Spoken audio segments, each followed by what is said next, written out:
ਤੇ ਤੁਸੀਂ ਆਪਣੇ ਚੁਣੇ ਹੋਏ ਵਿਧਾਇਕਾਂ ਨੂੰ ਜਾਂ ਲੋਕ ਸਭਾ ਮੈਂਬਰਾਂ ਨੂੰ ਸਵਾਲ ਪੁੱਛ ਸਕਦੇ ਹੋ ਕਿ ਆਖਰ ਕੀ ਵਜ੍ਹਾ ਕਿ ਤੁਸੀਂ ਤਾਂ ਰਾਤੋਂ ਰਾਤ ਅਮੀਰ ਹੋ ਜਾਂਦੇ ਹੋ, ਤੁਹਾਨੂੰ ਤੇ ਲੱਖਾਂ ਰੁਪਈਆਂ ਦੇ ਵਿੱਚ ਤਨਖਾਹਾਂ ਮਿਲਦੀਆਂ ਨੇ, ਤੁਹਾਡੇ ਤੇ ਲੱਖਾਂ ਰੁਪਏ ਸਿਕਿਉਰਿਟੀ ਤੇ ਖਰਚ ਕੀਤੇ ਜਾਂਦੇ ਨੇ ਤੇ ਅਸੀਂ ਲੋਕ ਜਿਹੜੇ ਵੋਟਰ ਆ ਅਸੀਂ ਭੁੱਖੇ ਮਰਦੇ ਹਾਂ। ਉਹਨਾਂ ਦੀਆਂ ਤਨਖਾਹਾਂ ਹਰ ਸਾਲ ਵੱਧ ਜਾਂਦੀਆਂ ਨੇ, ਉਹਨਾਂ ਦੀ ਸਿਕਿਉਰਿਟੀ ਹਰ ਸਾਲ ਵੱਧ ਜਾਂਦੀ ਆ। ਅਸੀਂ ਲੋਕ ਚਾਹੁੰਦੇ ਆ ਤੇ ਉਹ ਫਿਰ ਸਾਡੇ ਤੋਂ ਹੀ ਡਰਦੇ ਨੇ। 4582 ਵਿਧਾਇਕਾਂ ਦੀ ਗੱਲ ਕੀਤੀ ਜਾਵੇ, 2 ਲੱਖ ਨਾਲ ਗੁਣਾ ਕਰ ਲਈਏ ਔਸਤਨ ਇਹ ਰਕਮ ਬਣ ਜਾਂਦੀ ਹੈਗੀ ਹੈ ਜੀ ਆ 1 ਮਹੀਨੇ ਦੀ। ਸੁਣ ਕੇ ਹੈਰਾਨ ਰਹਿ ਜਾਓਗੇ, 91 ਕਰੋੜ 64 ਲੱਖ ਰੁਪਏ ਪ੍ਰਤੀ ਮਹੀਨਾ। 91 ਕਰੋੜ 64 ਲੱਖ ਪ੍ਰਤੀ ਮਹੀਨਾ। ਤੇ ਜੇ ਆਪਾਂ ਇਹਨੂੰ 12 ਮਹੀਨਿਆਂ ਦੇ ਨਾਲ ਗੁਣਾ ਕਰ ਲਈਏ ਜੀ ਤੇ ਫਿਰ ਪ੍ਰਤੀ ਸਾਲ 1100 ਕਰੋੜ ਰੁਪਏ ਬਣ ਜਾਂਦੇ ਨੇ। 776 ਜਿਹੜੇ ਮੈਂਬਰ ਨੇ ਉਹ ਲੋਕ ਸਭਾ ਤੇ ਰਾਜ ਸਭਾ ਮੈਂਬਰ ਨੇ। ਇਹਨਾਂ ਜਿਹੜੇ ਸੰਸਦ ਮੈਂਬਰਾਂ ਦੀ ਜਿਹੜੀ ਤਨਖਾਹ ਗੱਲ ਕੀਤੀ ਜਾਵੇ ਮੋਟੀ ਜਿਸ ਤਰ੍ਹਾਂ ਆਪਾਂ MLA ਦੀ ਤਨਖਾਹ ਮੋਟੀ ਲਾਈਏ ਕਿ 2 ਲੱਖ ਰੁਪਈਆ ਔਸਤਨ, ਇਹਨਾਂ ਲੋਕ ਸਭਾ ਮੈਂਬਰ ਤੇ ਰਾਜ ਸਭਾ ਮੈਂਬਰਾਂ ਦੀ ਤਨਖਾਹ ਮੋਟੀ ਲਾਈਏ ਤਾਂ ਇਹਨਾਂ ਦੀ ਜਿਹੜੀ ਪ੍ਰਤੀ ਮਹੀਨਾ 5 ਲੱਖ ਰੁਪਈਆ ਬਣ ਜਾਂਦਾ ਜੀ। ਯਾਨੀ 776 ਗੁਣਾ 5 ਲੱਖ ਆਪਾਂ ਗੁਣਾ ਕਰੀਏ ਤਾਂ ਇਹਨਾਂ ਦੀ ਬਣ ਜਾਂਦੀ ਹੈ ਜੀ 1 ਮਹੀਨੇ ਦੀ 38 ਕਰੋੜ 40 ਲੱਖ ਰੁਪਈਆ ਪ੍ਰਤੀ ਮਹੀਨਾ। ਸਾਰੇ ਲੋਕ ਕਹਿੰਦੇ ਨੇ ਜਿਹੜੇ ਸਿਆਸੀ ਲੀਡਰ ਨੇ ਕਿ ਸਿਆਸਤ ਸੇਵਾ, ਇਹਨੂੰ ਅਸੀਂ ਸੇਵਾ ਕਵਾਂਗੇ। ਜਦੋਂ ਆਪੋਜੀਸ਼ਨ ਪਾਰਟੀ ਨੇ ਕਿਸੇ ਬਿੱਲ ਤੇ ਸਰਕਾਰ ਨੂੰ ਘੇਰਨਾ ਤੇ ਉੱਤੇ ਜ਼ਰੂਰ ਬਹਿਸ ਹੁੰਦੀ ਆ। ਜਦ ਤਨਖਾਹਾਂ ਨੂੰ ਲੈ ਕੇ, ਪੈਨਸ਼ਨਾਂ ਨੂੰ ਲੈ ਕੇ ਇੱਕ ਬਿੱਲ ਰੱਖੇ ਜਾਂਦੇ ਨੇ ਹਰ ਸਾਲ ਤੇ ਫਿਰ ਕੋਈ ਬਹਿਸ ਨਹੀਂ ਹੁੰਦੀ। ਸਮਰ ਨਿਊਜ਼ ਵਿੱਚ ਤੁਹਾਡਾ ਸਭ ਦਾ ਸਵਾਗਤ ਹੈ। ਮੈਂ ਹਾਂ ਜਗਤਾਰ ਸਿੰਘ। ਜੋ ਅੱਜ ਅਸੀਂ ਤੁਹਾਡੇ ਨਾਲ ਜਾਣਕਾਰੀ ਸਾਂਝੀ ਕਰਾਂਗੇ ਉਹ ਬਹੁਤ ਹੀ ਹੈਰਾਨ ਕਰਨ ਵਾਲੀ ਆ ਤੇ ਤੁਹਾਨੂੰ ਜਾਗਰੂਕ ਕਰਨ ਵਾਲੀ ਵੀ ਆ। ਔਰ 5 ਸਾਲ ਜਦੋਂ ਬਾਅਦ ਵੋਟਾਂ ਪੈਂਦੀਆਂ ਨੇ ਤੇ ਤੁਸੀਂ ਆਪਣੇ ਚੁਣੇ ਹੋਏ ਵਿਧਾਇਕਾਂ ਨੂੰ ਜਾਂ ਲੋਕ ਸਭਾ ਮੈਂਬਰਾਂ ਨੂੰ ਸਵਾਲ ਪੁੱਛ ਸਕਦੇ ਹੋ ਕਿ ਆਖਰ ਕੀ ਵਜ੍ਹਾ ਕਿ ਤੁਸੀਂ ਤਾਂ ਰਾਤੋਂ ਰਾਤ ਅਮੀਰ ਹੋ ਜਾਂਦੇ ਹੋ, ਤੁਹਾਨੂੰ ਤੇ ਲੱਖਾਂ ਰੁਪਈਆਂ ਦੇ ਵਿੱਚ ਤਨਖਾਹਾਂ ਮਿਲਦੀਆਂ ਨੇ, ਤੁਹਾਡੇ ਤੇ ਲੱਖਾਂ ਰੁਪਏ ਸਿਕਿਉਰਿਟੀ ਤੇ ਖਰਚ ਕੀਤੇ ਜਾਂਦੇ ਨੇ ਤੇ ਅਸੀਂ ਲੋਕ ਜਿਹੜੇ ਵੋਟਰ ਆ ਅਸੀਂ ਭੁੱਖੇ ਮਰਦੇ ਹਾਂ। ਇਹ ਜਾਣਕਾਰੀ ਬਹੁਤ ਵੱਡੀ ਆ, ਅੰਕੜੇ ਸਹੀ ਹੋ ਸਕਦੇ ਨੇ ਔਰ ਪੈਸਿਆਂ ਦੀ ਗਿਣਤੀ ਮਿੰਤੀ ਦੇ ਵਿੱਚ ਕੁਝ ਵਾਧਾ ਘਾਟਾ ਹੋ ਸਕਦਾ। ਪਰ ਇਹ ਜਾਣਕਾਰੀ ਸੋਸ਼ਲ ਮੀਡੀਆ ਤੇ ਵਾਇਰਲ ਹੋਈ ਆ। ਉਹ ਵਾਇਰਲ ਜਿਹੜੀ ਜਾਣਕਾਰੀ ਆ ਉਹ ਸਾਡੇ ਤੱਕ ਵੀ ਪੁੱਜਦਾ ਕੀਤੀ ਗਈ ਆ ਤੇ ਸਾਡਾ ਮੀਡੀਆ ਦਾ ਫਰਜ਼ ਬਣਦਾ ਕਿ ਜਿਹੜੀ ਜਾਣਕਾਰੀ ਹੈ ਸਹੀ ਆ, ਸਟੀਕ ਆ, ਇਹ ਹਰ ਭਾਰਤੀ ਤੱਕ ਪਹੁੰਚਣੀ ਚਾਹੀਦੀ ਆ, ਕਿਉਂਕਿ ਹਰ ਭਾਰਤੀ ਦਾ ਫਰਜ਼ ਬਣਦਾ ਇਹ ਜਾਣਕਾਰੀ ਪੱਖੋਂ ਆਪਣੀ ਜਾਣਕਾਰੀ 'ਚ ਵਾਧਾ ਕਰਨ ਲਈ ਕਿ ਆਖਰ ਜਿਨ੍ਹਾਂ ਲੋਕਾਂ ਨੂੰ ਅਸੀਂ ਚੁਣਦੇ ਹਾਂ ਉਹ ਫਿਰ ਸਾਡੇ ਤੋਂ ਉਹਨਾਂ ਨੂੰ ਡਰ ਕਿਉਂ। ਅਸੀਂ ਉਹਨਾਂ ਨੂੰ ਚਾਹੁੰਦੇ ਹਾਂ ਕਿ ਪੰਜਾਬ ਅੱਗੇ ਵਧੇ, ਦੇਸ਼ ਅੱਗੇ ਵਧੇ, ਲੇਕਿਨ ਉਹਨਾਂ ਦੀਆਂ ਤਨਖਾਹਾਂ ਹਰ ਸਾਲ ਵੱਧ ਜਾਂਦੀਆਂ ਨੇ, ਉਹਨਾਂ ਦੀ ਸਿਕਿਉਰਿਟੀ ਹਰ ਸਾਲ ਵੱਧ ਜਾਂਦੀ ਆ। ਅਸੀਂ ਲੋਕ ਚਾਹੁੰਦੇ ਹਾਂ ਤੇ ਉਹ ਫਿਰ ਸਾਡੇ ਤੋਂ ਹੀ ਡਰਦੇ ਨੇ। ਦੇਸ਼ ਭਰ ਵਿੱਚ ਐਵਰੇਜ ਦੀ ਤੌਰ ਤੇ ਗੱਲ ਕੀਤੀ ਜਾਵੇ ਤੇ ਇੱਕ ਵਿਧਾਇਕ ਨੂੰ 7 ਸਿਕਿਉਰਿਟੀ ਗਾਰਡ ਮਤਲਬ ਗਨਮੈਨ ਦਿੱਤੇ ਜਾਂਦੇ ਨੇ। ਪੰਜਾਬ ਦੇ ਵਿੱਚ 7 ਨਹੀਂ ਆ, ਪੰਜਾਬ ਦੇ ਵਿੱਚ 17 ਹੋ ਸਕਦੇ ਨੇ, 70 ਹੋ ਸਕਦੇ ਨੇ, ਕਿਉਂਕਿ ਪੰਜਾਬ ਦੇ ਵਿੱਚ ਜਿੰਨੀ ਵਿਧਾਇਕ ਕੋਲ ਸਿਕਿਉਰਿਟੀ ਹੋਏਗੀ ਉਹਦਾ ਸਟੇਟਸ ਓਨਾ ਉੱਚਾ ਹੋ ਜਾਂਦਾ, ਉਹਦਾ ਰੁਤਬਾ ਓਨਾ ਹੀ ਵੱਡਾ ਹੋ ਜਾਂਦਾ ਹੈਗਾ। ਤੇ ਜੇ ਕਿਸੇ ਕਮਾਂਡੋ ਦੀ ਸਰਕਾਰ ਤੱਕ ਪਹੁੰਚ ਆ ਚੰਗੀ ਆ ਤੇ ਜੇ ਉਹਨੂੰ ਬਲੈਕ ਕਮਾਂਡੋ ਮਿਲ ਜਾਣ ਤੇ ਫਿਰ ਤਾਂ ਉਹਦਾ ਬੱਲੇ ਬੱਲੇ ਉਹਦੀ ਟੌਰ ਆ। ਹੁਣ ਅਸੀਂ ਗੱਲ ਕਰਾਂਗੇ ਕਿ ਦੇਸ਼ ਦੇ ਭਰ ਦੇ ਵਿੱਚ ਕੁੱਲ 4120 ਵਿਧਾਇਕ ਨੇ, ਮਤਲਬ 4120 MLA ਨੇ ਦੇਸ਼ ਭਰ ਦੀਆਂ ਅਸੈਂਬਲੀਆਂ ਦੀ ਗੱਲ ਕੀਤੀ ਜਾਵੇ ਤਾਂ। ਤੇ ਦੇਸ਼ ਅੰਦਰ ਕਈ ਅਜਿਹੇ ਸੂਬੇ ਨੇ ਜਿੱਥੇ ਵਿਧਾਇਕਾਂ ਤੋਂ ਇਲਾਵਾ 462 MLC ਵੀ ਆ। ਮਤਲਬ ਜਿਸ ਤਰ੍ਹਾਂ ਲੋਕ ਸਭਾ ਤੇ ਰਾਜ ਸਭਾ ਮੈਂਬਰ ਚੁਣੇ ਜਾਂਦੇ ਨੇ, ਉੱਦਾਂ ਕਈ ਅਸੈਂਬਲੀਆਂ ਦੇ ਵਿੱਚ, ਕਈ ਸੂਬਿਆਂ ਦੇ ਵਿੱਚ ਵਿਧਾਇਕਾਂ ਤੋਂ ਇਲਾਵਾ MLC ਵੀ ਚੁਣੇ ਜਾਂਦੇ ਨੇ। ਉਹਨਾਂ ਦੀ ਗਿਣਤੀ 462 ਆ। ਮਤਲਬ 4120 ਵਿਧਾਇਕ ਜਿਹੜੇ ਦੇਸ਼ ਦੀ ਜਨਤਾ ਚਾਹੁੰਦੀ ਆ ਤੇ 462 ਵਿਧਾਇਕ ਨੇ ਜਿਹੜੀਆਂ ਸੂਬਾ ਸਰਕਾਰਾਂ ਜਿੱਥੇ MLC ਆ, ਵਿਧਾਨ ਪ੍ਰੀਸ਼ਦ ਆ, ਉਹ ਚਾਹੁੰਦੀ ਆ। ਮਤਲਬ 4120 + 462 ਮਤਲਬ ਇਹ ਟੋਟਲ ਕਿੰਨੇ ਬਣ ਜਾਂਦੇ ਆ 4582 ਵਿਧਾਇਕ। ਮਤਲਬ ਸਾਡੇ ਦੇਸ਼ ਅੰਦਰ 4582 ਵਿਧਾਇਕ ਨੇ, MLA ਨੇ। ਇਹਨਾਂ ਦੀ ਜਿਹੜੀ ਤਨਖਾਹ ਦੀ ਗੱਲ ਕੀਤੀ ਜਾਵੇ ਤਾਂ 2 ਲੱਖ ਪ੍ਰਤੀ ਮਹੀਨਾ ਤਨਖਾਹ ਭੱਤੇ ਸਮੇਤ ਇੱਕ ਵਿਧਾਇਕ ਤੇ ਖਰਚ ਕੀਤਾ ਜਾਂਦਾ ਗਾ। 2 ਲੱਖ ਪ੍ਰਤੀ ਮਹੀਨਾ। ਮੋਟੇ ਜਿਹੇ ਸ਼ਬਦਾਂ ਦੇ ਨਾਲ ਗੱਲ ਕੀਤੀ ਜਾਵੇ ਜਾਂ ਮੋਟਾ ਜਿਹਾ ਜੋੜ ਲਾਈਏ ਤਾਂ ਇੱਕ ਮਹੀਨੇ ਦਾ ਖਰਚਾ ਕਿੰਨਾ ਬਣ ਜਾਂਦਾ ਗਾ। ਅਗਰ 4582 ਵਿਧਾਇਕ ਨੇ ਸਾਡੇ ਕੋਲ ਦੇਸ਼ ਅੰਦਰ, ਤੇ ਇਹਨਾਂ ਦੀ ਤਨਖਾਹ 2 ਲੱਖ ਐਵਰੇਜ, ਕਈ ਸੂਬਿਆਂ ਦੇ ਵਿੱਚ 3 ਲੱਖ ਆ। ਹਾਲ ਹੀ ਦਿੱਲੀ ਸਰਕਾਰ ਨੇ ਤਨਖਾਹ ਦੇ ਵਿੱਚ ਵਾਧਾ ਕੀਤਾ ਤੇ ਕਈਆਂ 'ਚ 3 ਲੱਖ, 3.5 ਲੱਖ ਵੀ ਵਿਧਾਇਕ ਪੈਂਦੇ ਨੇ ਤਨਖਾਹ, ਪਲੱਸ ਜਿਹੜੇ ਹੋਰ ਭੱਤੇ ਨੇ। ਤੇ ਇਹ ਆਪਾਂ ਜੇ 4582 ਵਿਧਾਇਕਾਂ ਦੀ ਗੱਲ ਕੀਤੀ ਜਾਵੇ, 2 ਲੱਖ ਨਾਲ ਗੁਣਾ ਕਰ ਲਈਏ, ਔਸਤਨ ਇਹ ਰਕਮ ਬਣ ਜਾਂਦੀ ਹੈਗੀ ਹੈ ਜੀ ਆ ਇੱਕ ਮਹੀਨੇ ਦੀ, ਸੁਣ ਕੇ ਹੈਰਾਨ ਰਹਿ ਜਾਓਗੇ, 91 ਕਰੋੜ 64 ਲੱਖ ਰੁਪਏ ਪ੍ਰਤੀ ਮਹੀਨਾ। 91 ਕਰੋੜ 64 ਲੱਖ ਪ੍ਰਤੀ ਮਹੀਨਾ। ਤੇ ਜੇ ਆਪਾਂ ਇਹਨੂੰ 12 ਮਹੀਨਿਆਂ ਦੇ ਨਾਲ ਗੁਣਾ ਕਰ ਲਈਏ ਜੀ, ਤੇ ਫਿਰ ਪ੍ਰਤੀ ਸਾਲ 1100 ਕਰੋੜ ਰੁਪਏ ਬਣ ਜਾਂਦੇ ਨੇ ਜੀ। ਪ੍ਰਤੀ ਸਾਲ 1100 ਕਰੋੜ ਰੁਪਈਆ ਮਹੀਨੇ ਦਾ, 91 ਕਰੋੜ 64 ਲੱਖ ਰੁਪਈਆ ਤੇ ਸਾਲ ਦਾ 1100 ਕਰੋੜ ਰੁਪਈਆ। ਔਰ ਇੱਕ ਹੋਰ ਗੱਲ ਤੁਹਾਡੇ ਨਾਲ ਸਾਂਝੀ ਕਰ ਦਿੰਦੇ ਹਾਂ ਕਿ ਜਦ ਪਾਰਲੀਮੈਂਟ ਦੇ ਵਿੱਚ ਤੇ ਜਾਂ ਸੂਬੇ ਦੀਆਂ ਵੱਖ-ਵੱਖ ਅਸੈਂਬਲੀਆਂ ਦੇ ਵਿੱਚ ਜਦੋਂ ਹੋਰ ਬਿੱਲ ਆਉਂਦੇ ਨੇ, ਪੇਸ਼ ਹੁੰਦੇ ਨੇ, ਸਦਨ ਦੇ ਵਿੱਚ ਰੱਖੇ ਜਾਂਦੇ ਨੇ, ਅੱਜ ਕੱਲ੍ਹ ਤਾਂ ਬਹਿਸ ਹੁੰਦੀ ਨਹੀਂ ਆ, ਉੱਦਾਂ ਹੀ ਬਿੱਲ ਪਾਸ ਹੋ ਜਾਂਦੇ ਨੇ। ਪਰ ਜਦੋਂ ਓਪੋਜੀਸ਼ਨ ਪਾਰਟੀ ਨੇ ਕਿਸੇ ਬਿੱਲ 'ਤੇ ਸਰਕਾਰ ਨੂੰ ਘੇਰਨਾ ਤਾਂ ਉਸ 'ਤੇ ਜ਼ਰੂਰ ਬਹਿਸ ਹੁੰਦੀ ਆ। ਲੇਕਿਨ ਜਦ ਤਨਖਾਹਾਂ ਨੂੰ ਲੈ ਕੇ, ਪੈਨਸ਼ਨਾਂ ਨੂੰ ਲੈ ਕੇ ਇੱਕ ਬਿੱਲ ਰੱਖੇ ਜਾਂਦੇ ਨੇ ਹਰ ਸਾਲ, ਤੇ ਫਿਰ ਕੋਈ ਬਹਿਸ ਨਹੀਂ ਹੁੰਦੀ। ਤਾੜੀਆਂ ਮਾਰ-ਮਾਰ ਕੇ, ਟੇਬਲ 'ਤੇ ਹੱਥ ਮਾਰ-ਮਾਰ ਕੇ ਬਿੱਲ ਪਾਸ ਕੀਤਾ ਜਾਂਦਾ ਸਰਬਸੰਮਤੀ ਦੇ ਨਾਲ। ਮਤਲਬ ਕਿਉਂਕਿ ਤਨਖਾਹ ਵੱਧਦੀ ਹੈਗੀ, ਜਦੋਂ MLA ਆਪਣੇ ਬਾਰੇ ਤਨਖਾਹ ਵਧਾਉਣੀ ਹੁੰਦੀ ਆ ਫਿਰ ਕੋਈ ਬਹਿਸ ਨਹੀਂ। ਵੈਸੇ ਅੱਜ ਕੱਲ੍ਹ ਪਾਰਲੀਮੈਂਟ ਜਾਂ ਅਸੈਂਬਲੀਆਂ ਦੇ ਵਿੱਚ ਬਹਿਸ ਕਰਨ ਦਾ ਜਿਹੜਾ ਰਿਵਾਜ ਆ ਜਾਂ ਸਾਰਥਕ ਬਹਿਸ ਹੁੰਦੀ ਆ, ਉਹ ਖਤਮ ਹੋ ਚੁੱਕੀ ਆ। ਹੁਣ ਅਸੀਂ ਗੱਲ ਕਰਾਂਗੇ ਵਿਧਾਇਕਾਂ ਤੋਂ ਬਾਅਦ ਦੇਸ਼ ਅੰਦਰ ਲੋਕ ਸਭਾ ਮੈਂਬਰ ਤੇ ਰਾਜ ਸਭਾ ਮੈਂਬਰ। ਦੇਸ਼ ਅੰਦਰ ਲੋਕ ਸਭਾ ਮੈਂਬਰ ਤੇ ਰਾਜ ਸਭਾ ਮੈਂਬਰਾਂ ਦੀ ਗਿਣਤੀ ਹੈਗੀ ਆ ਜੀ 776 ਪੂਰੇ ਦੇਸ਼ ਅੰਦਰ। 542 ਤੇ ਅਸੀਂ ਚਾਹੁੰਦੇ ਨੇ, ਉਸ ਤੋਂ ਬਾਅਦ ਕੁਝ ਨਾਮਜ਼ਦ ਹੁੰਦੇ ਨੇ, ਫਿਰ ਜਿਹੜੇ ਰਾਜ ਸਭਾ ਜਿਹੜੀਆਂ ਸਰਕਾਰ ਚੁਣ ਲੈਂਦੀ ਹੈ, ਜਾਂ ਜਿਹੜੇ ਜਿਸ ਤਰ੍ਹਾਂ ਪੰਜਾਬ ਦੇ ਵਿੱਚ ਆਪਣੇ 117 MLA ਨੇ, 13 ਲੋਕ ਸਭਾ ਨੇ ਤੇ 117 ਜਿਹੜੇ MLA ਨੇ, ਉਹਨਾਂ ਦੀ ਰੇਸ਼ੋ ਦੇ ਹਿਸਾਬ 'ਤੇ ਸਾਡੇ ਕੋਲ 7 ਜਿਹੜੇ ਰਾਜ ਸਭਾ ਮੈਂਬਰ ਬਣਦੇ ਨੇ। ਤੇ ਇਸ ਤਰ੍ਹਾਂ ਅਗਰ ਪੂਰੇ ਦੇਸ਼ ਦੀ ਗਿਣਤੀ ਕੀਤੀ ਜਾਵੇ ਤਾਂ 776 ਜਿਹੜੇ ਮੈਂਬਰ ਨੇ ਉਹ ਲੋਕ ਸਭਾ ਤੇ ਰਾਜ ਸਭਾ ਮੈਂਬਰ ਨੇ। ਇਹਨਾਂ ਜਿਹੜੀ ਸੰਸਦ ਮੈਂਬਰਾਂ ਦੀ ਜਿਹੜੀ ਤਨਖਾਹ ਗੱਲ ਕੀਤੀ ਜਾਵੇ ਮੋਟੀ ਜਿਸ ਤਰ੍ਹਾਂ ਆਪਾਂ MLA ਦੀ ਤਨਖਾਹ ਮੋਟੀ ਲਾਈਏ ਕਿ 2 ਲੱਖ ਰੁਪਈਆ ਔਸਤਨ, ਤੇ ਇਹਨਾਂ ਲੋਕ ਸਭਾ ਮੈਂਬਰ ਤੇ ਰਾਜ ਸਭਾ ਮੈਂਬਰਾਂ ਦੀ ਵੀ ਤਨਖਾਹ ਮੋਟੀ ਲਾਈਏ ਤਾਂ ਇਹਨਾਂ ਦੀ ਜਿਹੜੀ ਪ੍ਰਤੀ ਮਹੀਨਾ 5 ਲੱਖ ਰੁਪਈਆ ਬਣ ਜਾਂਦਾ ਜੀ। ਜਾਨੀ 776 ਗੁਣਾ 5 ਲੱਖ ਆਪਾਂ ਗੁਣਾ ਕਰੀਏ ਤਾਂ ਇਹਨਾਂ ਦੀ ਬਣ ਜਾਂਦੀ ਹੈ ਜੀ ਇੱਕ ਮਹੀਨੇ ਦੀ 38 ਕਰੋੜ 40 ਲੱਖ ਰੁਪਈਆ ਪ੍ਰਤੀ ਮਹੀਨਾ। ਤੇ ਜੇ ਆਪਾਂ ਇਹਨੂੰ ਸਾਲ ਦੇ ਨਾਲ ਗੁਣਾ ਕਰ ਲਈਏ, 12 ਮਹੀਨਿਆਂ ਦੇ ਨਾਲ ਗੁਣਾ ਕਰ ਲਈਏ, ਤੇ ਫਿਰ 465 ਕਰੋੜ 60 ਲੱਖ ਰੁਪਈਆ, 465 ਕਰੋੜ 60 ਲੱਖ ਰੁਪਈਆ ਅਸੀਂ ਤਨਖਾਹ ਤੇ ਭੱਤੇ ਇਹਨਾਂ ਨੂੰ ਦਿੰਦੇ ਹਾਂ। ਤੇ ਜੇ ਇਹਨਾਂ ਦੋਨਾਂ ਨੂੰ ਜੋੜ ਲਈਏ, ਵਿਧਾਇਕਾਂ ਨੂੰ, ਲੋਕ ਸਭਾ ਮੈਂਬਰਾਂ ਨੂੰ, ਰਾਜ ਸਭਾ ਮੈਂਬਰਾਂ ਨੂੰ, ਤੇ ਜਿਹੜੇ ਦੇਸ਼ ਅੰਦਰ ਅਸੀਂ ਵਿਧਾਇਕ ਤੇ ਲੋਕ ਸਭਾ ਮੈਂਬਰ ਜਾਂ ਰਾਜ ਸਭਾ ਮੈਂਬਰ ਚੁਣਦੇ ਹਾਂ, ਹਰ ਸਾਲ 15 ਅਰਬ 65 ਕਰੋੜ 60 ਲੱਖ ਰੁਪਈਆ ਖਰਚ ਕੀਤਾ ਜਾਂਦਾ ਜੀ।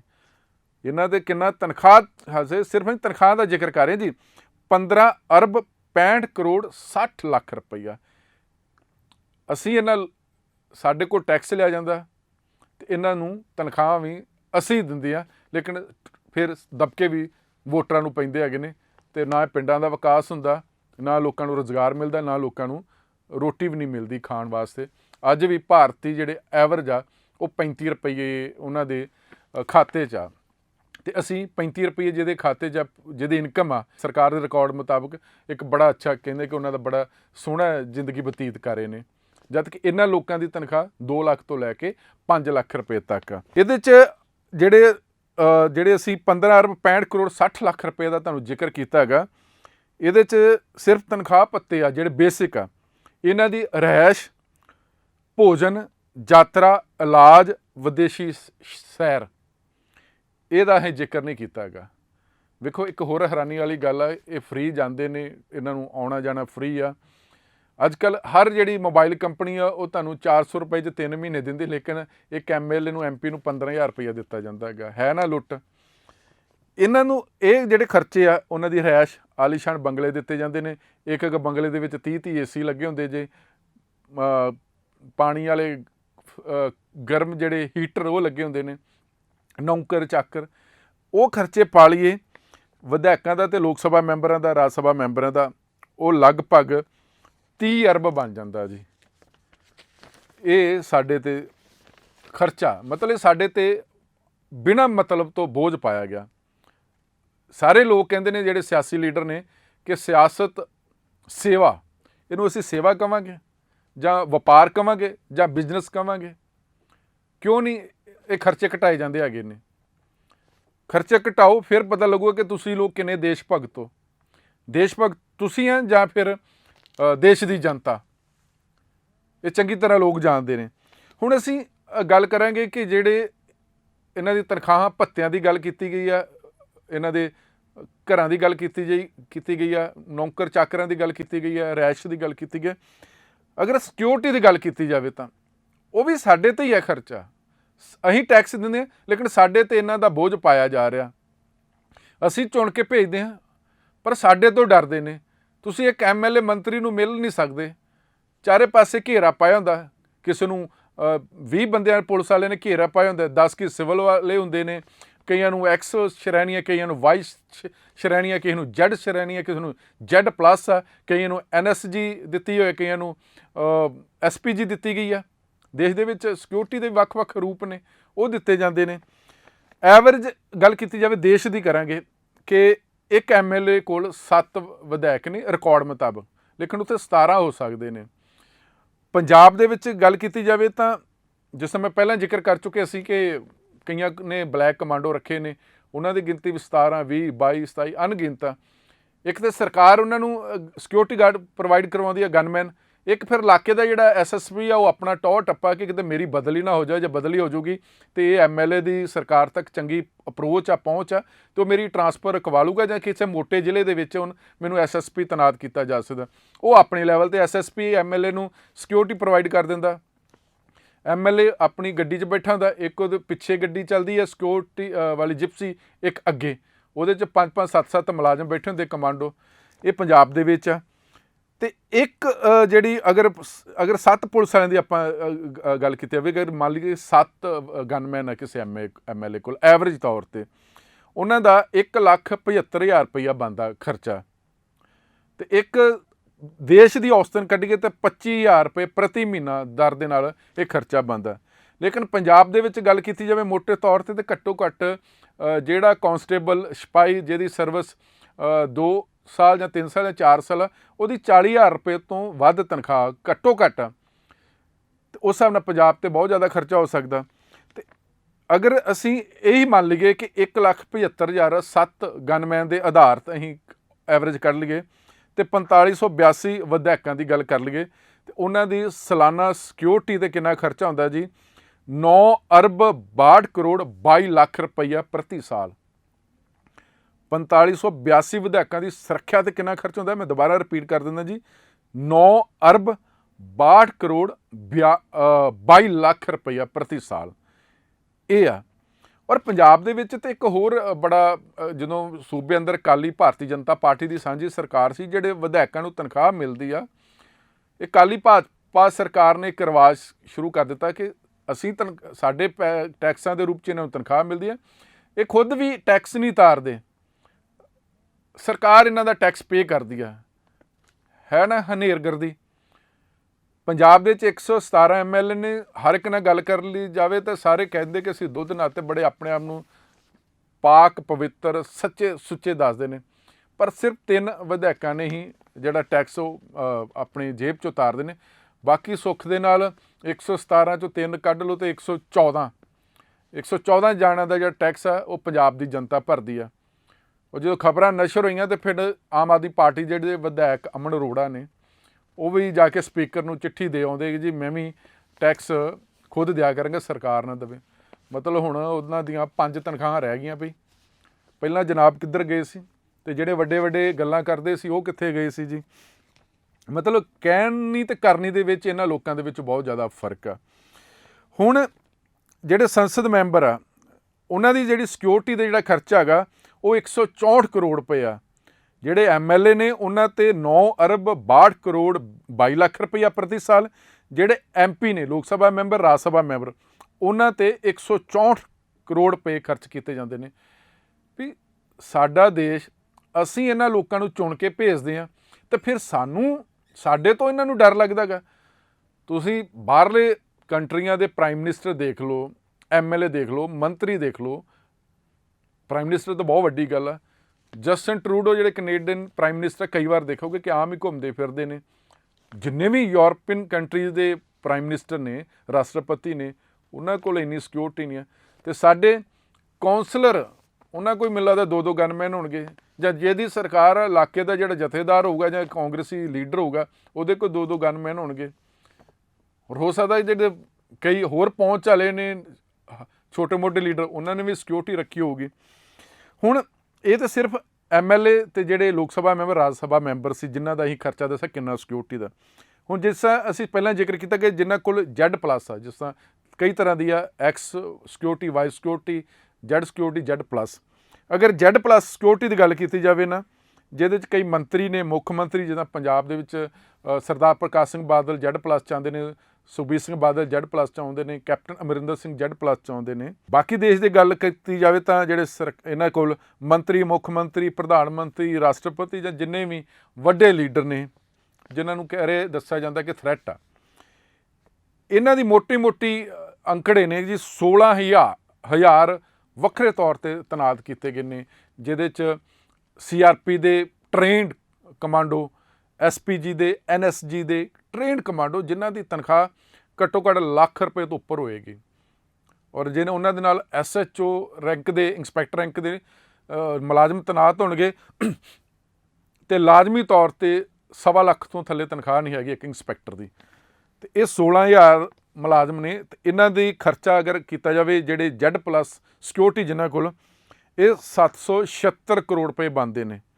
ਮਤਲਬ ਹਰ ਸਾਲ ਸੱਤਾ ਵਿੱਚ ਆਉਣ ਵਾਲੇ ਜਿਹੜੇ ਲੀਡਰ ਨੇ ਇਹਨਾਂ ਦੀ ਸੁਰੱਖਿਆ ਉੱਤੇ, ਸਿਕਿਉਰਿਟੀ ਉੱਤੇ ਲਗਭਗ 20 ਅਰਬ ਖਰਚ ਕੀਤੇ ਜਾਂਦੇ ਨੇ। ਮਤਲਬ ਤੇ ਹਰ ਸਾਲ ਘੱਟੋ ਘੱਟ 50 ਅਰਬ, ਜੇ ਸਾਰਿਆਂ ਨੂੰ ਆਪਾਂ ਜੋੜ ਕਰ ਲਈਏ ਤੇ 50 ਅਰਬ। ਹੁਣ 100 ਕਰੋੜ 'ਚ 1 ਅਰਬ ਹੁੰਦਾ ਅਤੇ 50 ਅਰਬ ਦੇ ਵਿੱਚ ਕਿੰਨੇ ਕਰੋੜ ਹੋਣਗੇ, ਅਤੇ ਕਿੰਨੇ ਕਰੋੜ ਦੇ ਵਿੱਚ ਲੱਖ ਹੋਣਗੇ, ਅਤੇ ਕਿੰਨੇ ਲੱਖ ਦੇ ਵਿੱਚ ਹਜ਼ਾਰ ਹੋਣਗੇ, ਅਤੇ ਕਿੰਨੇ ਹਜ਼ਾਰ ਦੇ ਵਿੱਚ ਸੈਂਕੜੇ ਹੋਣਗੇ, ਜਾਂ ਕਿੰਨੇ ਸੈਂਕੜਿਆਂ ਵਿੱਚ ਕਿੰਨੇ ਰੁਪਈਏ ਹੋਣਗੇ। ਇਹ ਹਿਸਾਬ ਕਿਤਾਬ ਲਾਉਣਾ ਬੜਾ ਔਖਾ ਹੈਗਾ। ਪਰ ਇਹ ਜਿਸ ਨੇ ਵੀ ਇਹ ਜਾਣਕਾਰੀ ਸਾਡੇ ਤੱਕ ਪੁੱਜਦਾ ਕੀਤੀ ਆ, ਅਸੀਂ ਉਹਨੂੰ ਦਿਲੋਂ ਸਲੂਟ ਕਰਦੇ ਨੇ ਕਿ ਇੱਦਾਂ ਦੇ ਜਿਹੜੇ ਲੋਕ ਨੇ, ਵੋਟਰ ਨੇ, ਉਹ ਜਾਗਰੂਕ ਹੋਣੇ ਚਾਹੀਦੇ ਨੇ ਕਿ ਐਡਾ ਵੱਡਾ, ਇਹਨੂੰ ਗਵਨ ਹੀ ਕਹਿ ਸਕਦੇ ਨੇ ਕਿ ਸਾਡੇ ਟੈਕਸ ਦੇ ਰੂਪ ਵਿੱਚ ਕਿਸ ਤਰ੍ਹਾਂ, ਕਿਸ ਲੈਵਲ ਦੀ ਦੁਰਵਰਤੋਂ ਹੋ ਰਹੀ ਆ। ਔਰ ਨਾਲ ਦੀ ਨਾਲ ਅਗਰ ਗੱਲ ਕੀਤੀ ਜਾਵੇ, ਅਸੀਂ ਸਿਰਫ MLA MPs ਦਾ ਜ਼ਿਕਰ ਕੀਤਾ। ਜਿਹੜੇ ਸੂਬਿਆਂ ਦੇ ਰਾਜਪਾਲ ਨੇ ਜਾਂ ਜਿਹੜੇ ਸਾਬਕਾ ਵਿਧਾਇਕ ਜਾਂ ਲੋਕ ਸਭਾ ਮੈਂਬਰ, ਰਾਜ ਸਭਾ ਮੈਂਬਰ ਆ, ਉਹਨਾਂ ਦੀ ਅਸੀਂ ਪੈਨਸ਼ਨ ਦਾ ਜ਼ਿਕਰ ਨਹੀਂ ਕੀਤਾ ਹੈਗਾ। ਜਿਹੜੇ ਪਾਰਟੀ ਆਗੂ ਜਾਂ ਪਾਰਟੀ ਪ੍ਰਧਾਨ ਜਿਹੜੇ, ਉਹਨਾਂ ਦੀ ਸੁਰੱਖਿਆ ਦਾ, ਸਿਕਿਉਰਿਟੀ ਦਾ ਜ਼ਿਕਰ ਨਹੀਂ ਕੀਤਾ ਹੈਗਾ। ਪਰ ਕੁੱਲ ਮਿਲਾ ਕੇ ਇੱਕ ਐਵਰੇਜ ਕੱਢੀ ਜਾਵੇ ਤਾਂ ਤੇ ਲਗਭਗ 100 ਅਰਬ ਹੋਏਗਾ ਇਹਨਾਂ 'ਤੇ ਖਰਚਾ। ਰਾਜਪਾਲ ਦੇ ਖਰਚੇ, ਸਾਬਕਾ ਜਿਹੜੇ MLA MPs, ਪਾਰਟੀ ਪ੍ਰਧਾਨ ਜਾਂ ਜਿਨ੍ਹਾਂ ਨੂੰ ਹੋਰ ਉਹਨਾਂ ਨੂੰ ਸਿਕਿਉਰਿਟੀ ਦਿੱਤੀ ਗਈ ਆ, ਉਹ ਮੋੜ ਲਈਏ, ਲਾ ਲਈਏ, ਜੋੜ ਲਈਏ ਤਾਂ ਮੋਟਾ 100 ਅਰਬ ਰੁਪਈਆ ਬਣ ਜਾਂਦਾ। ਹੁਣ 100 ਅਰਬ 'ਤੇ ਇਹਨਾਂ ਦੀਆਂ ਖਰਚੇ ਬਣ ਜਾਂਦੇ ਹੈਗੇ ਜੀ। MLA ਦੇ ਵੱਖਰੇ ਅਰਬਾਂ ਖਰਬਾਂ ਬਣ ਜਾਂਦਾ ਕਿ MLA ਦਾ ਵੱਖਰਾ ਲਓ, MP ਦਾ ਵੱਖਰਾ ਲਓ, ਜਿਹੜੇ ਰਾਜਪਾਲ ਨੇ, ਸਾਬਕਾ ਲੀਡਰ ਨੇ, MLA MP, ਉਹਨਾਂ ਦਾ ਵੱਖਰਾ ਬਣ ਜਾਂਦਾ। ਹੁਣ ਸਾਨੂੰ ਮਿਲਦਾ ਕੀ ਆ ਜੀ? ਕੁਛ ਵੀ ਨਹੀਂ ਜਨਤਾ ਨੂੰ ਜੀ। ਨਾ ਰੁਜ਼ਗਾਰ, ਨਾ ਸਿਕਿਉਰਿਟੀ, ਨਾ ਹੌਸਪੀਟਲ ਦੇ ਵਿੱਚ ਇਲਾਜ, ਨਾ ਚੰਗੀ ਸਿੱਖਿਆ। ਜਿਹੜੀ ਅਸੀਂ ਇਹਨਾਂ ਦੇ ਅਰਬਾਂ ਖਰਬਾਂ ਰੁਪਏ ਇਹਨਾਂ ਨੂੰ ਪੈਨਸ਼ਨ ਦਿੰਦੇ ਹਾਂ, ਇਹਨਾਂ ਨੂੰ ਤਨਖਾਹ ਦਿੰਦੇ, ਇਹਨਾਂ ਨੂੰ ਸਿਕਿਉਰਿਟੀ ਦਿੰਦੇ, ਕਿ ਹਰ ਸੂਬੇ ਦੇ ਵਿੱਚ ਵਧੀਆ, ਤੁਸੀਂ 10 ਨਾ ਲਓ, 5 ਵਧੀਆ ਵਰਲਡ ਕਲਾਸ ਲੈਵਲ ਦੀਆਂ ਯੂਨੀਵਰਸਿਟੀਆਂ ਨਹੀਂ ਬਣ ਸਕਦੀਆਂ ਜਿੱਥੇ ਲੋਕ, ਜਿਹੜੇ ਬੱਚੇ ਜਿਹੜੇ ਟੌਪਰ ਨੇ, ਉਹ ਫ੍ਰੀ ਪੜ੍ਹਨ। ਤੁਸੀਂ ਛੱਡੋ ਵੀ 10 PGI ਬਣਾਉਣੇ ਹੈਗੇ ਨੇ, ਹਰ ਸੂਬੇ ਦੇ ਵਿੱਚ 5 PGI ਨਹੀਂ ਬਣ ਸਕਦੇ ਹੈਗੇ ਕਿ ਲੋਕਾਂ ਦਾ ਮੁਫਤ ਇਲਾਜ ਹੋਵੇ। PGI ਵੀ ਛੱਡੋ, ਚੰਗੇ ਹਸਪੀਟਲ ਨਹੀਂ ਬਣ ਸਕਦੇ ਕਿ ਜਿੱਥੇ ਹਰ ਨਾਗਰਿਕ ਦਾ ਫ੍ਰੀ ਇਲਾਜ ਹੋਵੇ। ਚੰਗੇ ਸਕੂਲ ਨਹੀਂ ਬਣ ਸਕਦੇ ਹੈਗੇ ਜਿੱਥੇ ਟੀਚਰ ਪੂਰੇ ਹੋਣ ਔਰ ਬੱਚੇ ਵਰਲਡ ਲੈਵਲ ਦੀ ਪੜ੍ਹਾਈ ਕਰਨ। ਨਹੀਂ, ਜਾਣ-ਬੁੱਝ ਕੇ ਹਸਪੀਟਲਾਂ ਦੇ ਵਿੱਚ ਡਾਕਟਰ ਸਟਾਫ ਨਹੀਂ ਭਰਤੀ ਕੀਤਾ ਜਾਂਦਾ, ਜਾਣ-ਬੁੱਝ ਕੇ ਸਕੂਲਾਂ ਦੇ ਵਿੱਚ ਟੀਚਰ ਭਰਤੀ ਨਹੀਂ ਕੀਤੇ ਜਾਂਦੇ, ਜਾਣ-ਬੁੱਝ ਕੇ ਯੂਨੀਵਰਸਿਟੀਆਂ ਦੇ ਵਿੱਚ ਟੀਚਰ, ਲੈਕਚਰਾਰ, ਪ੍ਰੋਫੈਸਰ ਭਰਤੀ ਨਹੀਂ ਕੀਤੇ ਜਾਂਦੇ, ਕਿਉਂਕਿ ਪੋਲੀਟੀਸ਼ੀਅਨਾਂ ਦੇ ਹਸਪਤਾਲਾਂ ਦੇ ਵਿੱਚ ਵੀ ਕਾਰੋਬਾਰ ਆ, ਸਕੂਲਾਂ ਦੇ ਵਿੱਚ ਕਾਰੋਬਾਰ ਆ, ਕਾਲਜਾਂ ਵਿੱਚ ਵੀ ਕਾਰੋਬਾਰ ਆ, ਯੂਨੀਵਰਸਿਟੀਆਂ ਦੇ ਵਿੱਚ ਕਾਰੋਬਾਰ ਆ। ਲੋਕਾਂ ਨੂੰ ਜਾਣ-ਬੁੱਝ ਕੇ ਪ੍ਰਾਈਵੇਟ ਕਾਲਜਾਂ ਦੇ ਵਿੱਚ, ਹਸਪਤਾਲਾਂ ਦੇ ਵਿੱਚ, ਯੂਨੀਵਰਸਿਟੀਆਂ ਦੇ ਵਿੱਚ ਧੱਕਿਆ ਜਾਂਦਾ, ਮਜਬੂਰ ਕੀਤਾ ਜਾਂਦਾ, ਕਿਉਂਕਿ ਅਸੀਂ ਸਰਕਾਰੀ ਜਿਹੜੇ ਤੰਤਰ ਨੇ, ਹਸਪੀਟਲ, ਉਹ ਅਸੀਂ ਬੰਦ ਕਰ ਦਿੱਤੇ ਨੇ। ਐਜੂਕੇਸ਼ਨ ਤੋਂ ਲੋਕਾਂ ਨੇ ਮੂੰਹ ਮੋੜ ਲਿਆ ਕਿ ਉੱਥੇ ਨਾ ਟੀਚਰ, ਨਾ ਚੰਗੀ ਬਿਲਡਿੰਗ, ਨਾ ਬੈਠਣ ਵਾਸਤੇ ਹਾਲੇ ਵੀ ਬੈਂਚ ਨਹੀਂ ਆ। ਇਸ ਕਰਕੇ ਲੋਕਾਂ ਨੂੰ ਮਜਬੂਰ ਕੀਤਾ ਜਾਂਦਾ। ਲੇਕਿਨ ਉਲਟਾ ਅਸੀਂ ਇਹਨਾਂ ਲੀਡਰਾਂ 'ਤੇ ਅਰਬਾਂ ਖਰਬਾਂ ਰੁਪਏ ਖਰਚ ਕਰਦੇ ਨੇ, ਤਨਖਾਹਾਂ ਦੇ ਰੂਪ ਦੇ ਵਿੱਚ, ਪੈਨਸ਼ਨਾਂ ਦੇ ਰੂਪ ਦੇ ਵਿੱਚ, ਸਿਕਿਉਰਿਟੀ ਦੇ ਰੂਪ ਦੇ ਵਿੱਚ, ਔਰ ਇਹਨਾਂ ਦੇ ਸੈਰ ਸਪਾਟੇ ਦੇ ਰੂਪ ਵਿੱਚ। ਔਰ ਇਹਨਾਂ ਦੀ ਦੇਸ਼ ਭਗਤੀ ਦਾ ਤਾਂ ਪਤਾ ਲੱਗਦਾ ਕਿਉਂਕਿ ਜਦੋਂ ਦੀ ਸੈਂਟਰ ਦੇ ਵਿੱਚ BJP ਸਰਕਾਰ ਆਈ ਆ, ਦੇਸ਼ ਭਗਤੀ ਦੇ ਬੜੇ ਸਰਟੀਫਿਕੇਟ ਵੰਡੇ ਜਾਂਦੇ ਨੇ। ਸਵਾਲ ਤਾਂ ਹੈ ਕਿ ਆਪਣੀ ਤਨਖਾਹ ਪੈਨਸ਼ਨ ਲੈਣੀ ਬੰਦ ਕਰ ਦੇਣ, ਸਵਾਲ ਤਾਂ ਇਹ ਮੈਡੀਕਲ ਭੱਤੇ ਲੈਣੇ ਬੰਦ ਕਰ ਦੇਣ, ਸਵਾਲ ਤਾਂ ਇਹ ਆਪਣੀ ਜਿਹੜੀ ਫ੍ਰੀ ਯਾਤਰਾ ਬੰਦ ਕਰ ਦੇਣ, ਸਵਾਲ ਤਾਂ ਇਹ ਕੋਠੀਆਂ ਦਾ ਕਿਰਾਇਆ ਦੇਣ। ਲੇਕਿਨ ਨਹੀਂ, ਕਿਉਂਕਿ ਸਾਡੇ 'ਤੇ ਬੋਝ ਨੇ ਔਰ ਐਡਾ ਵੱਡਾ ਬੋਝ ਆ ਕਿ ਉਹਦੇ ਨਾਲ ਹਿੰਦੁਸਤਾਨ ਫਿਰ ਸੋਨੇ ਦੀ ਚਿੜੀ ਬਣ ਜਾਂਦਾ ਹੈਗਾ। ਹੁਣ ਲੋਕ ਤਾਂ ਭੁੱਖੇ ਮਾਰੇ ਨੇ, ਨਾ ਉਹਨਾਂ ਕੋਲ ਰੋਜੀ ਰੋਟੀ ਹੈ, ਨਾ ਕਿਸੇ ਨੂੰ 3 ਟਾਈਮ ਦਾ ਕਿਸੇ ਨੂੰ ਖਾਣਾ ਨਹੀਂ ਮਿਲਦਾ ਦੇਸ਼ ਦੇ ਅੰਦਰ।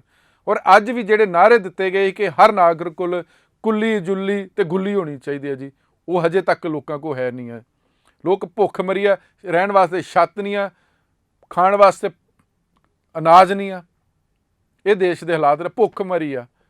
ਉਹ ਨਸੀਬਾਂ ਵਾਲੇ ਜਿਹੜੇ ਚੰਗੇ ਸੂਬਿਆਂ ਦੇ ਵਿੱਚ ਜੰਮ ਪਏ ਨੇ, ਨਹੀਂ ਤਾਂ ਤੁਸੀਂ ਉੜੀਸਾ, ਬਿਹਾਰ ਜਾ ਕੇ ਦੇਖ ਲਓ, ਇੱਕ ਟਾਈਮ ਦਾ ਲੋਕ ਖਾਣਾ ਖਾ ਰਹੇ ਨੇ। ਨਹਾਉਣ ਵਾਸਤੇ ਛੱਡੋ, ਪੀਣ ਵਾਸਤੇ ਪਾਣੀ ਨਹੀਂ ਹੈ। ਨਾ ਗੁਜਰਾਤ ਦੇ ਵਿੱਚ, ਨਾ ਮੱਧ ਪ੍ਰਦੇਸ਼ ਦੇ ਵਿੱਚ, ਜਿੱਥੇ ਵੱਡੇ ਵੱਡੇ ਨਾਅਰੇ ਲਾਏ ਜਾਂਦੇ ਨੇ। ਔਰ ਪਿੱਛੇ ਜੇ ਇੱਕ ਵੱਡੀ ਖਬਰ ਸੀ ਕਿ ਵਿਆਹ ਵਾਲੀ ਕੁੜੀ ਦਾ ਜਿੱਦਣ ਸ਼ਗਨ ਸੀ, ਉਸ ਦਿਨ ਉਸ ਪਿੰਡ ਦੇ ਵਿੱਚ ਪਾਣੀ ਨਹੀਂ ਸੀ, ਅਤੇ ਪੂਰੇ ਜਿਹੜੇ ਮੇਲੀ ਜਾਂ ਜਾਂਝੀ ਉਹ ਫਿਰ ਦੂਜੇ ਪਿੰਡੋਂ ਜਾ ਕੇ ਪਾਣੀ ਲੈ ਕੇ ਆਏ ਸੀ। ਇਹ ਸਾਡਾ ਦੇਸ਼ ਆ। ਇੱਕ ਲੋਕਾਂ ਕੋਲ ਰੋਜੀ ਰੋਟੀ ਵਾਸਤੇ ਨਹੀਂ ਆ, 3 ਟਾਈਮ ਦਾ ਖਾਣਾ ਨਹੀਂ ਚੰਗਾ ਜੀ, ਭੁੱਖ ਮਰੀ ਹੈ, ਛੋਟੀ ਉਮਰ 'ਚ ਬੱਚੇ ਮਰ ਰਹੇ ਨੇ, ਕੁਪੋਸ਼ਣ ਦੇ ਸ਼ਿਕਾਰ ਨੇ। ਪਰ ਇੱਕ ਬਹੁਤ ਹੀ ਕੰਟੀਨ ਆ ਸਸਤੀ ਜੀ ਪਾਰਲੀਮੈਂਟ ਦੇ ਵਿੱਚ, ਉਹਦੇ 'ਚ ਉਹਨਾਂ ਬੰਦ ਤਾਂ ਕਰ ਦਿੱਤਾ, ਲੇਕਿਨ ਪਿਛਲੇ ਕਈ ਸਾਲਾਂ ਤੋਂ ਚੱਲਦੀ ਆ ਰਹੀ, ਜਿੱਥੇ ਪੈਸਿਆਂ ਦੇ ਹਿਸਾਬ ਨਾਲ ਖਾਣਾ ਮਿਲਦਾ ਜੀ। ਤੁਸੀਂ ਬਾਹਰੋਂ ਚਾਹ ਲੈ ਲਓ, ਇੱਥੇ ਤਾਂ ਕਹਿੰਦੇ ਕਿ ਪਕੌੜੇ ਵੇਚਣ ਵਾਲਾ ਵੀ ਰੁਜ਼ਗਾਰ ਆ। ਉਸ ਪਕੌੜੇ ਵਾਲੇ ਕੋਲ ਤੁਸੀਂ ਪਕੌੜੇ ਲੈਣੇ ਅਤੇ ਚਾਹ ਦਾ ਕੱਪ ਲੈਣਾ, ਚਾਹ ਦਾ ਕੱਪ 10 ਰੁਪਏ ਦਾ ਅਤੇ ਪਕੌੜੇ ਘੱਟੋ ਘੱਟ 20 ਰੁਪਏ ਦੇ ਹੋਣਗੇ। ਇੱਕ ਰੇਹੜੀ ਵਾਲਾ ਜਿੱਥੇ ਦੱਸਿਆ ਜਾ ਰਿਹਾ ਕਿ ਪੜ੍ਹਿਆ ਲਿਖਾ ਅਗਰ ਕੋਈ ਪਕੌੜੇ ਵੀ ਵੇਚਦਾ ਤਾਂ ਉਹ ਵੀ ਰੁਜ਼ਗਾਰ ਆ। ਚਾਹ ਦਾ ਕੱਪ ਕੰਟੀਨ ਦੇ ਵਿੱਚ, ਜਿਹੜੀ ਸੰਸਦ ਦੇ ਵਿੱਚ ਕੰਟੀਨ ਆ, 1 ਰੁਪਈਏ ਮਿਲਦਾ ਸੀ ਜੀ।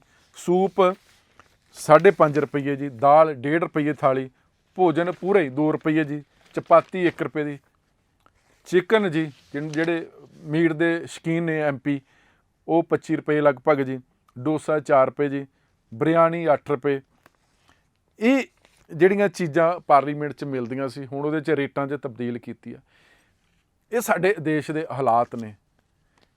ਇਹ ਜਿਸ ਸੱਜਣ ਨੇ ਜਾਣਕਾਰੀ ਸਾਂਝੀ ਕੀਤੀ ਆ, ਜਿਸ ਨੇ ਪੂਰੇ ਅੰਕੜੇ ਇਕੱਠੇ ਕੀਤੇ ਨੇ, ਦੇਖੋ ਅੰਕੜਿਆਂ ਦੇ ਵਿੱਚ ਹੇਰ ਫੇਰ ਹੋ ਸਕਦਾ ਗਾ ਕਿ ਕਿਸੇ ਸੂਬੇ ਦੇ ਵਿੱਚ ਤਨਖਾਹ ਵੱਧ ਹੋ ਸਕਦੀ, ਕਿਸੇ 'ਚ ਘੱਟ ਹੋ ਸਕਦੀ, ਲੇਕਿਨ ਜਿਸ ਨੇ ਵੀ ਜਾਣਕਾਰੀ ਇਕੱਠੀ ਕੀਤੀ ਆ, ਉਹਨੂੰ ਮੈਂ ਦਿਲੋਂ ਸਲੂਟ ਕਰਦਾ। ਔਰ ਸਾਨੂੰ ਇੱਦਾਂ ਦੇ ਲੋਕਾਂ ਦੀ, ਵੋਟਰਾਂ ਦੀ ਬਹੁਤ ਜ਼ਰੂਰਤ ਆ ਕਿ ਅਸੀਂ ਫਿਰ ਅਗਰ ਦੇਸ਼ ਨੂੰ ਸੋਨੇ ਦੀ ਚਿੜੀ ਬਣਾਉਣਾ ਹੈਗਾ ਤਾਂ ਸਾਨੂੰ ਜਾਗਣਾ ਪਏਗਾ, ਸਾਨੂੰ ਜਾਗਰੂਕ ਹੋਣਾ ਪਏਗਾ। ਅਸੀਂ 5 ਸਾਲ ਬਾਅਦ ਨਸ਼ਿਆਂ ਦੇ ਵਿੱਚ ਸ਼ਰਾਬ ਦੀ ਬੋਤਲ ਪਿੱਛੇ ਜਾਂ 5 ਰੁਪਈਏ ਖਾਣੇ ਪਿੱਛੇ ਨਾ ਵਿਕੀਏ।